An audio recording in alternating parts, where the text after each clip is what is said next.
Man, it's cold out there in Texas and Kansas, and big snowstorm, and Amarillo, I understand, has record snowfall or close to it, 1.5 feet or so. It is really bleak. It just keeps on snowing. And raining. It was raining like a banshee last night. Oh, it rained here. Yeah. It just kept on raining and raining and raining.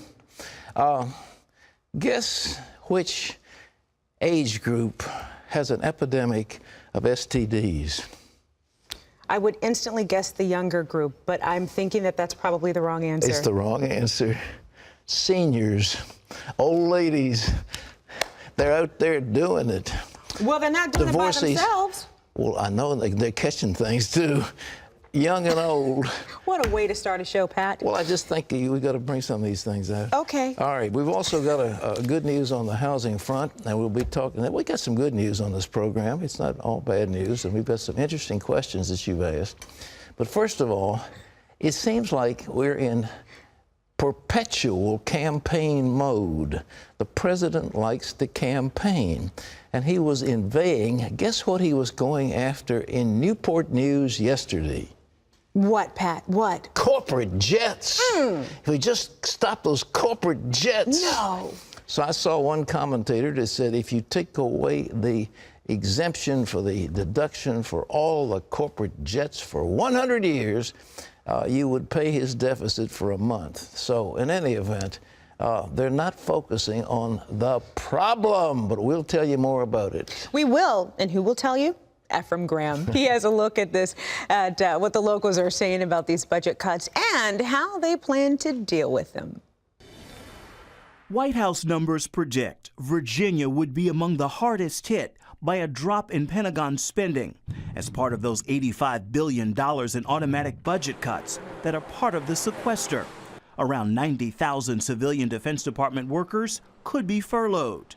So the president took his case to the Hampton Roads region of Virginia, home to America's largest military installation. He paid a visit to the shipyard in Newport News, where all of the Navy's aircraft carriers are built. It employs thousands of people to build and maintain ships for the Navy and Coast Guard. What the sequester does is it uses a meat cleaver approach to gut critical investments in things like education and national security. But some political observers call the White House numbers and the president's campaign against the automatic cuts a push to spread fear among American people. We are all in this together. At this Hampton Roads town hall, 3 area congressmen heard more frustration than fear. We have to start fixing our government. Zeus is a biker who normally stays out of politics, but just the threat of a sequester is hurting his business. He owns this custom bike shop, and 90% of his customers are military members. Guys that were getting ready to be deployed, their deployments are getting cut, or they're not sure if it's going to get deployed, so they're not going to spend their recreation money because they have to take care of their home first. So Zeus is taking care of home as well. He's delayed expanding his business, canceled plans to buy new equipment, put off hiring people, and even cut his own pay. He'd like Washington to follow his business model, Democrats and Republicans. It's just time that we make them responsible for what they're doing. Otherwise, they're going to get let go, you know. I mean, I've had employees, it's like, if you're not doing the job that you're hired to do, I can't keep paying you. That frustration doesn't fall on deaf ears. It's why Republican Congressmen Scott Ridgell, Robert Whitman, and Randy Forbes called the town hall meeting. The likelihood of sequestration happening is very, very high. It is, you could describe it as certain. We have to be able to talk to others and say what this means to the nation as a whole, what this does to our military readiness. Defense is not a faucet. You don't just turn it off for 3 months and then turn it back on. Some of these availabilities, if they get delayed, it'll never happen. The threat of cuts to military training is what most worries Amanda Leffler. Her husband has deployed 3 times. We discuss what it's going to look like, and we're just like, you know, it's going to be ugly, but you got to do what you got to do. You know, we're hoping that they come to an agreement and that something passes, but you never know. This is something that we can clearly fix, and we just need to get to work and do it. Congressman Bobby Scott is also hearing from frustrated Hampton Roads voters. The Democrat made the unpopular vote against extending the tax cuts back in January. we should not have extended the tax cuts until the sequester had been taken care of. Still, Scott stands with his Republican colleagues and against the automatic cuts to defense spending. For now, the sequester appears likely, if not certain. But many of those who will be affected by it say they'll get by and make do as they have to. They wish Washington would find a way to do the same. Ephraim Graham, CBN News.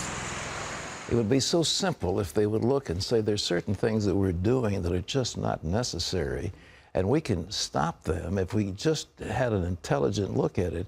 But the president is committed to one thing: bigger and bigger and bigger government with higher and higher taxes. That's his goal, to expand the scope of government. And he isn't going to hear anything that involves cutting it back. He just is going to say, I've got to have more money, more money, more money. And you're going to put these cuts in on the backs of the poor, and you're exempting these rich people who have corporate jets and so forth. He said corporate jets in Newport News. He told that. And once again, he's playing that card. I tell you, these guys have got to get together, and we have to have a president who cares about America, and we have to have congressmen who care about America. They need to get together. There are easy solutions to this one. I mean, 2 or 3% out of a gigantic budget, out of a huge gross domestic product is nothing. And by the way, I have a mea culpa. You ready for a mea culpa? I'm ready for a mea culpa. All right. I said that Chuck Hagel didn't have any business experience. Mm-hmm. I was wrong. Somebody emailed me and said you were wrong. He was a co-founder of Vanguard Cellular. That was a mobile telephone company. Mm-hmm. He was also the president of an investment banking firm in Nebraska. Okay. And he had other business interests. So he wasn't just a grunt on the front lines who got wounded. He does have experience. Mm-hmm. So maybe he'll turn out to be a good Secretary of Defense. We hope. We earnestly hope so. Sure. Well, our new Secretary of Defense is going to have to figure out how to deal with those spending cuts. And Lee Webb has the story on the vote, the battle over the new Secretary. Lee. Pat, former Republican Senator Chuck Hagel is finally taking charge at the Pentagon. The Senate voted to confirm him despite strong opposition from his former GOP colleagues. The vote was 58-41. Republicans, though, still question whether or not Hagel is up to the job. There's simply no way to sugarcoat it. Senator Hagel's performance before the Senate Armed Services Committee was remarkably inept, and we should not be installing a defense secretary who is obviously not qualified for the job and who holds dangerously misguided views on some of the most important issues facing national security policy for our country. The final Senate vote ended one of the toughest fights over a cabinet choice in more than 20 years. The housing market is showing more signs that its recovery is real. Purchases of new homes last month rose to their highest level since July of 2008. Sales have been rising consistently, and they indicate that the housing recovery is sustainable. Record low mortgage rates are a major reason. More new homes are being built as a result, but housing analysts caution that the home market still has a ways to go before it's considered truly healthy again. Residents of a small East Texas town are once again taking up the debate over Bible verses on banners at high school football games. The Kuntz School Board opened its doors to the public last night. They wanted to hear opinions on a ban preventing cheerleaders from holding those banners at games. They wanted to inspire their football team. They are cheerleaders. What if next year a Muslim student or a Hindu student, a Buddhist student makes the cheerleading team? Is she going to be forced to hold up a religious banner, or is she going to get kicked off for not agreeing with it? I mean, where do you draw the line? I've learned just to share my faith, and being told you can't do that, it's not easy. CBN News brought you this story of the Bible verse banners last fall. The school board banned them at football games after the Freedom from Religion Foundation filed a lawsuit against the school. But a judge has blocked the ban as the town awaits the outcome of a trial set for this summer. Well, a lack of sleep could have an impact on more than just your mood. A new study indicates that just 1 week of poor sleep could affect up to 700 different genes. Those genes are associated with the immune system, metabolism, and stress responses. Researchers say disrupting those genes increases the risk of heart disease, diabetes, obesity, and stress. Pat? Thank you. Christy, I do hope you get enough sleep. Now, that is the one thing you can never worry about. I Really? love sleep. You I do? do. Okay. I really do. Not just 8 hours, 9, 10, and I am lovely. There are two hormones. One is called ghrelin, the other is called leptin. Yeah.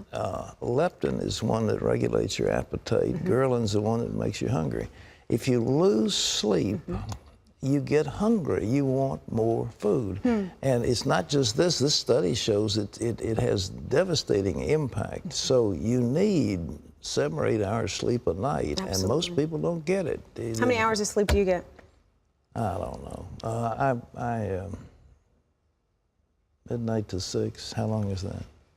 6 hours. Midnight to 6? 11 to 6 is 7 11, hours. all right. 7 hours, yeah. Yeah. Oh, I will go to bed at 9 o'clock, brother, and still try to wake up at 9. Don't get me started. Well, good for you. That's why you're so vivacious. A group of more than 80 Republicans will file a brief with the U.S. Supreme Court in favor of same-sex marriage. The group includes members of the House of Representatives, 4 former governors, and the daughter of former Vice President Dick Cheney. The High Court will hear cases involving same-sex marriage next month. And you heard Pat and Christy talking about the law of unity earlier. Here's a story related to that. The Virginia legislature has passed a measure giving college groups the right to grant membership only to those who share their beliefs and mission. It's meant to ban universities from instituting a so-called all-comers policy, which forces religious groups to admit members who don't share their faith. Vanderbilt University created an uproar last year with an all-comers policy. Virginia legislators say they want to keep that from happening here in Virginia. The bill now awaits Governor Bob McDonnell's signature. You can always get the latest news from CBN by going to our website at cbnnews.com.